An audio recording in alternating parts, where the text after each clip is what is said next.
Hey, what's going on guys, and welcome back to another episode in my Football Manager series. This is episode number 52, and today we are returning with a massive triple header in this episode with games against Ajax away in the Champions League first knockout round first leg, Middlesbrough at home in the FA Cup 5th round, and also City away at the Etihad Stadium in the Premier League as well. For your players games today, show you how I've been getting on off camera, and also some interesting transfer news as well. Let's get to that first. So of course we all love our transfers. We'll start with the deals. There's actually only one deal that's gone through in the January window, yet there's quite a few things to report. So we'll start off with a successful deal. Brian Reid, the young Scottish striker, has joined West Ham until the end of the season on loan, and he's had an amazing start as well. Up to Upton Park there, to the London Stadium, or the Olympic Stadium if you will. As you can see, 2 goals already in 4 games. He scored them both in the first 2 games actually, and averaging a rating of 7.0 in the first 4 games. I think he's the ideal fit for West Ham as well, and I'm going to keep a close eye on him. He may well end up getting them promoted to the Premier League, and we'll see whether he can do that for them or not.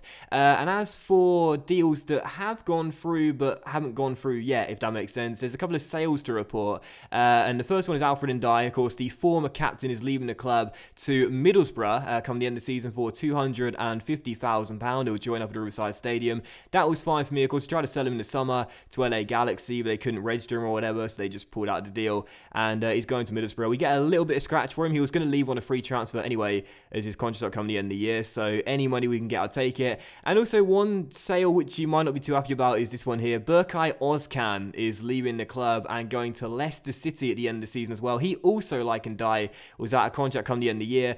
I wanted to keep him, but sadly he kept on turning down every single contract. He's on 60 grand a week, and this is a bit of a shame to sell him, but Özcan is going to go. He doesn't get much first team football now due to us having better options. He never really worked out the way we were hoping, but Özcan's going to go to Leicester. The deal is quite interesting. It's £5.75 million, but it could rise to £7.5 million, I think it is. Where are we? Here we are.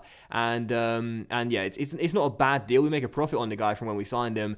And the most interesting of all the sales is this one right here. Jordi Alba is apparently joining Sevilla come the end of the year once his contract runs down. But if you remember, at the start of the season when we signed Jordi Alba, we put in an extension of 5 league games when he plays them. He'd already played 5 league games before he agreed personal terms with Sevilla, yet he's apparently agreed to join Sevilla. So is he leaving? Is he staying? I mean, it says he's leaving, but I'm kind of annoyed because he's played those 5 league games and it happened before he agreed to join them coming the end of the season. So I'm a little bit annoyed about that, but maybe I've messed up the transfer, I don't know. But Alba's probably going to leave regardless, and those 3 sales will happen come the end of the season. So they're still ours players for the time being, but all 3 of these players won't feature from next season onwards. And that was a longer segment than I thought. You get me started on transfers, guys, and I don't shut up. One other thing to report as well is this. Farouk Balut has signed a new contract. Now, this was a transfer saga that could have been disastrous for us. Now, in his old contract, when he first signed for the club 3 years ago, he had a £60 million minimum fee release clause because the agent wouldn't let me get rid of it. And Manchester City were putting in bids for Saidi and Balut during the January transfer window, and they got dangerously close to meeting that £60 million release clause. They got to 57 million before I thought, right, I'm not going to reject this. I'm going to leave it, just leave it and not do anything, and offer him a contract whilst that one's still not going through. And thankfully he signed it to put an end to the speculation, but he was very close to leaving the club. It would have been an amazing profit on the guy since when we signed him, but Balut, in my opinion, is one of the most underrated players in this team. And of course, I love playing players in the different positions, their original ones. And of course, we're training him to play right back right now. And yeah, I was desperate to keep the guy here. We've done so. We've put him on a bumper 75 grand a week contract with a 3-year extension as well, but he stays. That's the most important thing. I don't want to sell my best players. So what's been going on off camera, might be wondering? Well, let me show you. So of course, in the last episode, you saw our very frustrating, to say the least, back-to-back defeats away against Chelsea and United, shipping 7 goals in 2 games, and just in general being torn apart, and I got exposed due to my lack of tactical knowledge on this game. And since then, I played 6 games off camera. Things have picked up a little bit, but still our form has been very inconsistent, just like it has been for the majority of the season, really. We started with a 2-1 victory over Middlesbrough at home, though, which was really, really important. We conceded the first goal of the game, and I was thinking, oh my goodness, we could have 3 defeats on the trot here, but then got back in the game for an own goal, and then Diamov won us the game just before the break. The second game I played was a 0-0 draw home to Sunderland as well, and after that, a 3-0 victory over Bristol City at Ashton Gate in the FA Cup 4th round, where Ozcan scored 2 free kicks in the first half, both sort of like carbon copies, really lovely goals, and George Rodriguez also scored his first goal for the club as well, which was really nice to see. After that, another 3-0 victory, this time in the Premier League at home away from home against Burnley at Turf Moor. Sonogo opened the scoring, and then Donnelly scored a penalty in the 6th minute, and then scored again in the 8th minute. So 3 goals in 8 minutes for Hull, and that's how the game finished as well. And after that, back-to-back draws in the Premier League. First away to Hawthorns against West Brom by a 0-0 scoreline, and then a 1-1 draw at home to Southampton as well. So yeah, the run of form's been pretty inconsistent. It has been again all season long, really. Other than right at the start of the season, we've really struggled to pick up momentum and form, but that doesn't really change much in terms of the competition's overview. We have actually improved our position in the Premier League right now, of course through to the 5th round of the FA Cup as well, 1 round shorter than our expectations, which I hope we'll get to. And in the Premier League, as you can see, we're in 3rd place right now on level points with West Brom, the surprise package in 4th place, but 8 points behind City in 2nd, and a whopping 20 points behind United, who are top of the table and have 2 games in hand as well. I said I wanted us to be in a title race this season. It's safe to say that's never looked likely all year long, really. United are just too good on this game. It's unbelievable. So yeah, that's what's been going on off camera. That's the transfer look as well, and I think that's pretty much it. So let's dive into the first game of 3 today, and they're 3 huge games, and we start off with a repeat of last year's Champions League first knockout round first leg, as in Amsterdam to take on Ajax at the Amsterdam Arena. So this game comes a few days before the Middlesbrough game. I'll rest all my players for that one. It's because it's the FA Cup, and thus this will be the team for the game. Or should I make 1 or 2 changes? Let's bring Kirkpatrick in, actually. He's been suspended due to yellow cards. We can bring him back into the team, and we'll drop Barkley to the bench and go with our normal 4-2-3-1. I've taken off low cross as well. Sorry, low cross. Yeah, I have. Okay, there we go. All right, so this team for the game then. 4-2-3-1. Raj in goal, back for retirement. Diamov, Sonogo, and Torre. In midfield, Kirkpatrick and Malonaz. Oh yeah, injury report. Sorry, Delafeu's been injured, still injured, and well, just coming back to it now. And Leko's been injured too. And in fact, just realised we can probably start Leko for the first time this season. Well, not this season, but since he's been injured. So there. Okay, right. Let's go again. 4-2-3-1. I should have done this off camera, forgot all about it. Raj in goal, back for retirement, Diamov, Sonogo, and Torre. In midfield, Kirkpatrick and Malonaz. Further forward, Miguel on the left, Leko on the right, first start since injury, and Saidi is the advanced playmaker. Donnelly leads the line, and on the bench, Fakari, Keane, Balut, Barkley, Olivier, Berahino, and Ruggiero. So that's the lineup. This is the game. It's Ajax away. Let's get the win like last year. Come on, Hull City. That was a nightmare. Also, just real briefly as well, thank you to everyone for all the lovely comments on the last video uploaded, which was on Thursday. If you didn't watch it, I'll leave a link to it. It was me breaking down Neymar deal and how PSG got around the FFP restrictions. It was my first ever football vlog video. I've always wanted to do football vlogs, and I was scared. I was very nervous to see how you guys would react, but there were loads of positive comments, loads of nice words, and I appreciate that a lot, so thank you for that. And again, I'll leave a link to it for those that didn't see it in the description down below. And also, there was no FM uploaded yesterday. I'm sorry about that. My the people that live upstairs from me, the French couple, were having a party, so I couldn't record because it was just too loud. I'll do an FM episode today, later today as well, so we'll have a double episode upload day for you. So first chance at again, it comes to the Dutch side, but Aziz fires it wide, still 0-0. If you remember last season, we won the game 1-0, but we missed like a hatful of chances, including a penalty as well. So this year, I want us to win again and not concede, but make sure we take our chances this time. And another highlight for Ajax as Sonogo heads the ball straight to Aziz, who heads the ball over the bar. Ajax having early chances in the game, despite us dominating possession. We've yet to get going, and that's not good for us. This has been happening all season long, really. You know, other than the Burnley game where we scored 3 goals in 8 minutes, we don't really play very well in the first halves of our game. I don't know why, but we're so slow to get into our stuff, and it's not good at all. But just for the break, another highlight, and unfortunately, once again, it does come to the hosts with Shone down the right-hand side, finding Aziz, through towards Carrascal, now Janssen on the ball, back towards Christensen, as they work it around nicely. Chong on the ball, down his left-hand side, crosses Sonogo with the interception though. Maybe a chance for us here on the counter for our first attack of the game, as Leko down the right comes inside and gives it back towards Kirkpatrick. Come on, Willie towards Saidi. And Saidi through towards Donnelly, might have to do all the work himself here. Still Donnelly on the ball. He's capable. Can he fire one? Yes, he can. But it goes horribly wide. Not really good first half from us. We've got to pick it up. I've got to say, this has been a very, very disappointing game from us. We've done very little. And another highlight here comes to Ajax. If they take the lead, I will not be happy. Showing crosses, and they should have done as well, as Carrasco had a free half volley 6 yards out and hits the crossbar. We have been awful in this game, and we've barely created anything. Right, going to the 4-2-4 that we often play sometimes when we're struggling to create chances. Let's take off Malonas and bring on Ruggiero. Give Brian some support up top because he's had very little service in this game. When he's had the ball, hasn't seemed to do anything with it. And let's also take off Miguel for Olivier, who often delivers in the big games. And we shall go with that. Let's change the instructions to go to much higher tempo, play wide, exploit those flanks. You guys know what we do here. And try and get the ball into the box and down the flanks as well. So 22 minutes to go. This isn't a bad result, but I really want an away goal because the lack of one always makes me feel nervous going back home. And right on cue, a highlight here for Hull. Kirkpatrick back towards Josh Tymon, and the left back finds Saidi. And Saidi still on the ball, finds Ruggiero just off the bench, through towards Lecco. Lecco looking for a teammate. Can he find one? Yes, he gives it to Donnelly. Patiently probing, now spreads it out wide towards Torre, who is... Oh, it's a free kick. I was going to say, what happened there? The game lagged a little bit. Free kick. And Van der Meulen, who's the new gen / regen on a booking, is about to get his second and go off with a red card. So now we really should fancy our chances. Let's go to attacking, take off retain possession, be more expressive, and let's find that goal to win us this game. Well, this is a very disappointing way to start today's big episode off. A 0-0 draw away in Amsterdam. And I am going to say, do you know what? I'm going to calmly say we're unlucky. And it's done nothing. So actually, I'm going to change that and now say I'm not happy, and that'll fire the boys up. I always say this, but never be afraid to criticize when you got a determined score, because they always react really positively to it. But a 0-0 is not a good result at all, man. Seriously, we should have got an away goal in this game. We really needed one, and instead we're going back home knowing that if they score once, we'll have to score twice. So that's not a good feeling at all. You know, I got to say, that is probably one of our most disappointing results of the season so far, and that is saying something. We've had some serious drubbings this year.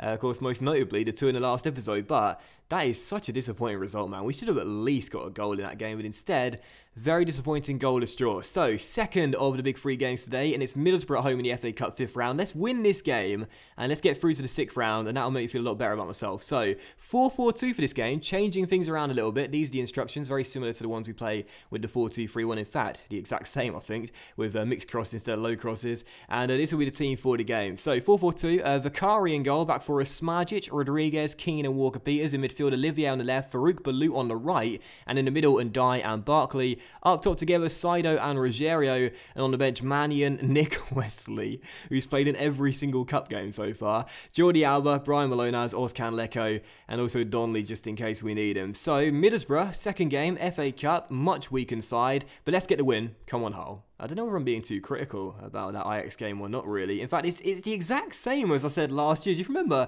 Last year I was saying the exact same thing. We won 1-0 and I was, you know, disappointed with the result. And this time it's a 0-0 and, you know, hence I'm even more disappointed. So we need to win this game, get through to the quarterfinals. Or is it around the 16th, 6th round? Always forget.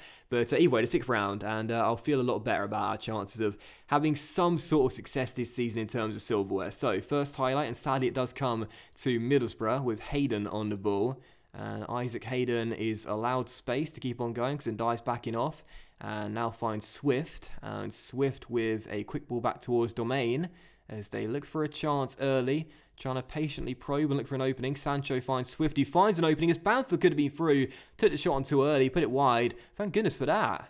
Middlesbrough, like West Brom, are one of the surprise packages in the Premier League this year. They're in 8th place right now, performing way above expectations. So fielding a weakened side may not be the wisest thing to do, really, even if we are at home and fancying our chances. Because again, Borough could be free here. Patrick Bamford on the ball once again shoots a little bit too early, and Vicari makes the save.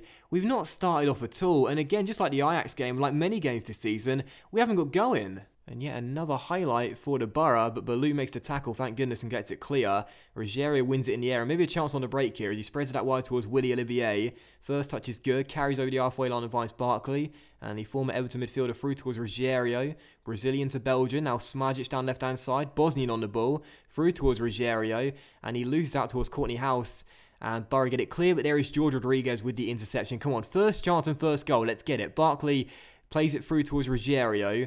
back towards Alfred and Dye, already on a booking. Out wide towards Balut, lovely first touch, better cross, and Ruggiero puts it in at the near post as Miles Villar can't keep it out. It's only his 5th goal of the season. He's not played too well this year, but that's a really important goal, and we do take the lead. Lovely ball by Ndiaye, but what about that for a first touch by Balut? A lovely little spin there, like a ballerina. And Ruggiero with the finish makes it 1-0. Balut the ballerina, lovely cross as well, and a really good finish. 1-0 to the Tigers. Now let's get a second and relieve some pressure. But instead, the next highlight does come to the away side, as once again it could be through here. Patrick Bamford on the ball, finds Sancho, who cuts it across towards Swift with the finish, and it is a swift reply from Middlesbrough, because with the next highlight, they've levelled things up. 1-1, we still can't defend. I mean, I'm saying now we picked up quite a few clean sheets in the recent round of form, but still, Bamford inside towards Sancho. Walker-Peters made the tackle, I think, actually, but Swift was there to tuck it home past Vicari.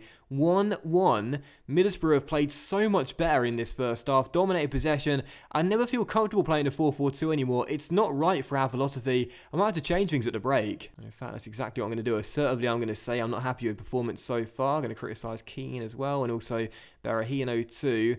And I want to change to a 4-2-3-1, but it means I've got to change things around a little bit. So let's play Olivier up the flank alongside Balut as well. Let's drop Berahino backwards and play him as a shadow striker, because I do like a shadow striker in FM. And I'll tell you what we'll do. We'll try and play Ruggiero as a target man that can try and get the attacking midfield trio involved as well. And let's go with that. So no changes to the instructions, but a change in our lineup. This might backfire horribly, and if you saw the last episode, you'll be expecting it to. So first highlight of the second half as Villar plays it long and Smajic loses out to Bamford in the air, but there is Ndiaye with the interception, who finds Willie Olivier. Can we get the first highlight in the first goal? Come on, Sido on the ball, through to Ruggiero. Oh, big clearance by James Husband as Januzaj heads it through towards Hayden. Now a chance for Borough on the break. It's Swift on the ball, playing well in this game. Out wide towards Januzaj, and the Belgian loses out towards Smajic, and now a chance on the break. Ruggiero on the ball, has Berahino ahead of him, the shadow striker, moving through on goal, and he fires it into the side netting. Great chance, but in fact it took a block off Courtney House, and it's still 1-1. That should have been us back in front there. Still corner, still not fully dealt with, and Berahino denied by a great save by Villar. Rodriguez keeps his chance alive, and Barkley fires it wide. Great start to the second half, but still tied. Let's find that goal and get back in front. And another highlight, but this time to Middlesbrough, it seems. It's been a very even game, this one, despite the Borough dominating possession, as Bamford on the ball holds off Ndiaye and finds Hayden. And Hayden out wide towards Dominic Iorfa, and the former Wolves right back will surely cross to the middle and find Januzaj, who puts it at the near post. This season has been one of our most inconsistent in the series so far, and that is saying something, as the ex-United boy puts them in front for the first time in the game. Lovely cross by Iorfa through the legs of Smajic, I think, and a nice finish by the Belgian. 2-1. This is not going to be good. We're going out early in the EFL Cup, early in the FA Cup at this rate as well, and maybe in the Champions League too. This season's falling apart. Free kick to Borough. Januzaj takes it, Vicari fumbles it, and Sancho turns in a rebound. 3-1, we're going out. What an awful mistake from Vicari, who has been really poor this season. You know, playing far below my expectations of him when I signed him. 3-1 to the Borough, and that will surely do it now. I'll make some changes, but I think it's a little too late. Surely they're going through, and we're going out. Awful. Well, that is us going out the FA Cup then, unless we can score from this corner here and have one late chance. Barkley controls, shots blocked though. And Olivier gets a loose ball. That counts as a clear-cut chance as well. We've had Borough do to us what we normally do to the opponents, and that's dominate possession, knock it around, and take the chances as well. 3-1 will be the final score. Embarrassingly, we're out of the FA Cup. And I tell you what, this season, this has probably been our most frustrating season of the series so far. And that is crazy to say that considering the early years in this save. But we have performed below expectations in 2 cup competitions now, going out early in the EFL Cup and in the FA Cup as well. And unless we don't play well in the next round of next leg of the Champions League knockout round, we might be going out that early as well. And there's still no guarantee we'll finish in the top 4 this season too. It's been such a poor one for us. Right, so third and final game today, and I'll tell you what, if we don't win this, we are in serious trouble. We are in really bad form right now, so inconsistent. It's sacking form at the moment, And we've definitely got to change things around a little bit. So, going back to the 4-2-3-1, a slight change in instructions, sticking with low crosses and normal instructions, but dropping slightly deeper in our defensive line. I've said before, sometimes a lot of the goals we can see come from players getting in behind our back four, so dropping slightly deeper and hoping that will prevent that from happening in this game. And a change in the lineup as well sees Raj starting goal, a back four, Retirement, Sonogo, Dimov and Balut at right back, in midfield Kirkpatrick and Saidi playing deep line playmaker, Miguel's on the left, Leko's on the right, and Ozcan gets a start in the advanced playmaker role because he often comes good when we least expect it. So hopefully that will happen today. And Donnelly up top. On the bench, Vicari, Keane, Torre, Malonas, Barkley, Olivier and Ruggiero.